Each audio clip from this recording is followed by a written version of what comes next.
Nobody cares about Banjo-Kazooie. You know, I'm not really mad. I'm just disappointed. Okay, I'm a little bit mad too. I'm a little bit mad. Or I was. I guess you could say. I was mad. That's a good way to put it. You like the lighting in the background, by the way? I was kind of thinking to myself, I've recorded a lot of videos in my office. I kind of wanted a breath of fresh air. So we're here now. Variety is the spice of life, baby. So today is a bit of an off-the-cuff video where I don't really have a script. I'm just kind of like sitting here talking, which you might think is easy to just sit and talk, but I've found that while I'm astonishingly good at that, sometimes streamlining the mess that is my thoughts is actually quite difficult. So that's why I don't really do videos like this. But for this particular topic, I wanted to. Anyways, roll the B footage while I yap about this. Apparently, nobody cares about Banjo-Kazooie. If you are not aware of what I'm talking about, apparently there was a comment made by Xbox's marketing head, and basically the marketing head said, nobody cares about Banjo-Kazooie. This little comment blew up in the gaming world. Lots of people were weighing in. I even saw various voice actors also weighing in about this comment, and there was like a universal backlash. Really, with gamers, there's different schools of thought, and it's like very rare for gamers as a whole, like the gamer population, to really band together and unify under a single idea. I would say it's basically impossible for that to happen, but it happened this week. I saw just uniform backlash, outrage, and I know some of it is the algorithm, right? The algorithm feeds what you are reading the most to you. So if it detects that you're reading a lot of certain kinds of comments, I'm sure it just feeds all of that right back to you. But there was a lot of backlash about this comment. This comment was made by Aaron Greenberg at a Microsoft Flight Simulator event. I did not even know that there was such a thing as a Microsoft Flight Simulator event. So I learned that today. That's kind of interesting. It's like a con for Microsoft Flight Simulator enthusiasts. I really don't know, but apparently they exist. Basically, a PR person asked fans that were at the event what games they wanted to see again from Xbox. And one of the attendees shouted amidst these fans that were being asked what games they wanted to see again. They said Banjo-Kazooie. And the head of marketing allegedly said, nobody cares about Banjo-Kazooie. That is a statement that can be read in two ways, but over text, having not been there, it is impossible to determine how it was supposed to be interpreted. It's impossible to figure out what the intention was, but a lot of people read it and they took it at face value, as sometimes happens on the internet, right? For instance, it's really hard for people to sometimes recognize sarcasm in text. That's why we have, people will sometimes use the tone indicators to show that they are joking or half joking or etc., etc. This statement was really, really funnily timed though, considering Nintendo just announced that the sequel for Banjo-Kazooie, Banjo-Tooie, is coming to NSO this month. And that announcement was huge. Because people have been wanting Banjo-Tooie, they've been wanting Banjo-Tooie, they had been wanting Diddy Kong Racing, they had been wanting Donkey Kong 64, all on NSO, and the fact that we're getting at least one of those is just like a mega W. And people were legitimately just super pumped, and so to hear an official rep of Xbox say nobody cares about Banjo-Kazooie right after that, I believe it was after, I could have my timeline wrong, but literally within the same week. That's the part that really matters. Within, I would even say 48 hours of each other. It was just like the whiplash is so real. And even though, as it turns out, Greenberg said this facetiously, he said this to be sarcastic, he wasn't actually serious. Even though he said that, I think it says a lot that the initial reaction of everybody was to get upset. I think that says a lot about how people perceive Xbox and Microsoft right now, because nobody really thought it was a joke until Greenberg later came onto Twitter to say it was a joke. Now, I'm a little bit of a tinfoil hat theorist sometimes when statements like this come out and it's like, oh, I was just kidding, bro, you know, that kind of thing. I'm not saying Greenberg is necessarily like doing that. There's a little bit of like pessimism in the back of my brain that wants to kind of like scrutinize that, but I try to, you know, operate under good faith, right? Like maybe it was just a joke, but I just have that little nugget of like, was it actually sarcasm, or did you tell us it was sarcasm only after this went viral because you didn't like the backlash? I don't know. I'm not gonna accuse, but you know, I have that little bit of pessimism and cynicism in the back of my head. So yeah, this entire thing, everybody got mad. And the fact that, again, this happened right around the time that Nintendo announced Banjo-Tooie coming to NSO is just really, really funny, honestly. It's really funny. So, is there much to this story? Not really. But is it a heck of a thing? Yes. I think it's a heck of a thing. I think it's a good, if anything, it's a good reminder to Xbox that they have that IP. It is a very beloved IP with a still active fan base. A still very active fan base. Banjo-Kazooie, like, it's not Ocarina of Time levels of like people still speedrunning it and people still making ROM hacks for it, but there's still quite a bit of that happening. It's not, again, to the Ocarina of Time's level, but it's still happening. It has such an active fan base. I'm still baffled Microsoft has done nothing with it. Well, okay, there's Nuts and Bolts. I've never actually played Nuts and Bolts, so I can't really say that Nuts and Bolts is a good or bad game, because I've never played it, and I don't like to just say whatever other people are saying, you know?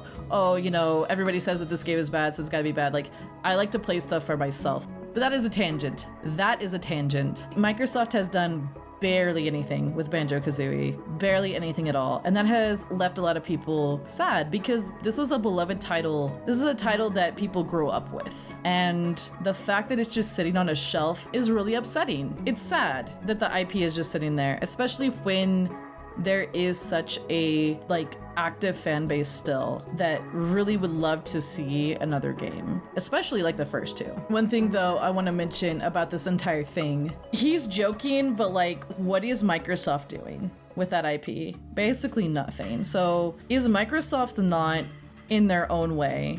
Like yeah, Aaron Greenberg might be joking, but is Microsoft in their own way not saying nobody cares about Banjo because they are doing nothing with that IP, you know? To me, them sitting on it is kind of like them silently saying that nobody cares about Banjo-Kazooie, or not enough people care about it, which is just still insane to me because I don't know about you guys, but I loved watching E3. E3 is one of the events that made me want to be a content creator. And I'm still upset that I will never get to cover it as a content creator. I'm still upset about that. But I remember, and I will remember this until the day I am gone from this mortal plane, I will remember the Banjo-Kazooie Smash Bros. Ultimate reveal. Because that moment right there felt like the sky was the limit.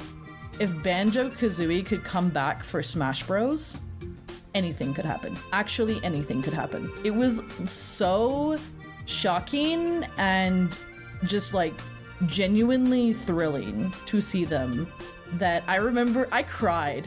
I actually cried. I was so excited to see them again that I cried. And that is my favorite E3. I think that's also the E3 where they announced that Breath of the Wild was getting a sequel. Like that was such an insane E3 for Nintendo. They won that one like hands down. It was crazy. It's so wild to me that like after even that, the like worldwide celebration of Banjo-Kazooie being in Smash Bros.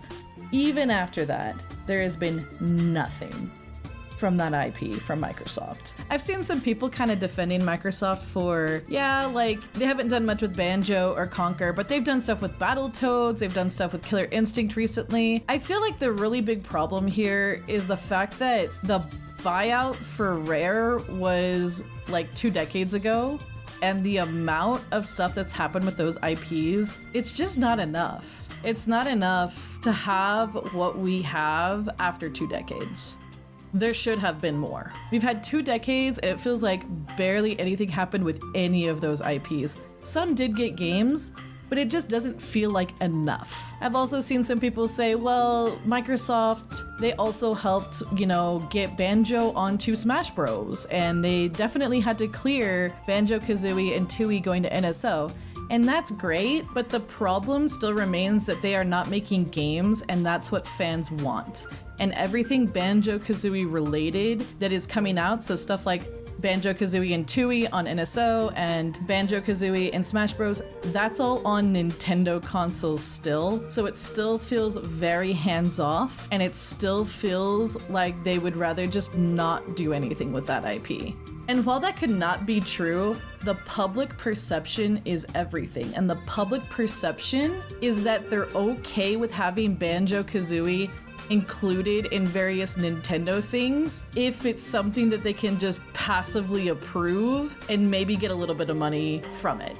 That is the impression it is leaving, and that's the important part. The buyout from Rare, again, it just doesn't feel like it was worth it to the fans. Like, it doesn't feel like much came from it other than IPs just going to graveyards. And yes, 1 or 2 or 3 or 4 got a game once in a blue moon, you know? Once every so often they would throw a bone, but it's just not enough. I think it's fair for people to criticize the fact that Microsoft has done nothing with these IPs. I think it's very fair. My copium, however, is that Xbox looks over at Astrobot and realizes that people love that game, and they go, huh, what if we revive one of our 3D platformers? What if we revive Banjo-Kazooie? You know, that thing we got whenever we bought Rareware, and then we did like 1 game, and it was kind of controversial. Like, what if we go back and we try to make a Banjo-Kazooie that calls back to the old days, the old nostalgia days? People, I feel, really underestimate how powerful nostalgia is on people's wallets. I think something like this, like a true Banjo 3E, that would go crazy. It feels like such a missed opportunity. I know in the past they have apparently tried to make Banjo 3Es, or they've tried to do stuff with the IP and it just never happens. They need to make it happen, because again, I really feel like nostalgia has a mighty power over people's wallets. And I mean, I know how those executives are. They want to make all the money. And I'm not going to say like Banjo-Kazooie is going to be like the next biggest selling thing or whatever. But man, I think it would do well. I think it would do really well in this market. But what do I know? I'm just a dragon on the internet. That's kind of all I really wanted to say about this. I really rambled a lot. That's just kind of the thoughts I wanted to put into video format. Before we end today's video, I wanted to talk about a few things really quickly. One, just a gentle reminder that I do stream on Twitch. I know some people are probably so tired of me talking about that. I would say a normal Amalia's schedule is anywhere between 3 to 5 times a week, with some collabs, with all of the schedule stuff being announced well in advance, so people can always know when to check out all of those streams, whether they are on my channel or somebody else's. If you're ever interested in swinging by, of course you are always welcome to swing by. We're playing Mario Odyssey is what I've been playing recently, as well as Dark Souls 2. I've been dabbling in a bit of Elder Scrolls. I think we're going to be playing Octo Expansion very soon. I'm going to be doing a 100% challenge run. The intention of that run was actually to do a Let's Play style, but I got enough interest from the community to stream it, so we're gonna give it a good old college try streaming it. The original intention was to do a Let's Play style and to upload that episodically onto this channel, which I usually don't do like gameplay videos on this channel, but I wanted to give it a try as kind of like a special thing because Splatoon is a game that really means a lot to me. I actually have a video in the works talking about why I really love Splatoon. And it's just a big old gush video about Splatoon as a series. Just me going on and on about how I freaking love it. So look forward to that. I wanted to put it on people's radar that one, as a reminder, that I stream on Twitch. Two, just a little PSA that, you know, I'm gonna be uploading a 100% run of Octo Expansion. I hope you guys are excited about that. I freaking love Splatoon. I've already mentioned that a few times. And I know some people might wonder why I don't stream on YouTube. I just haven't set it up, and I've always been like very, very keen on keeping the YouTube its own kind of thing where I upload long form content that's a bit different from my streaming content. You know, it's always been kind of like two separate projects that are both like part of what I do as a content creator.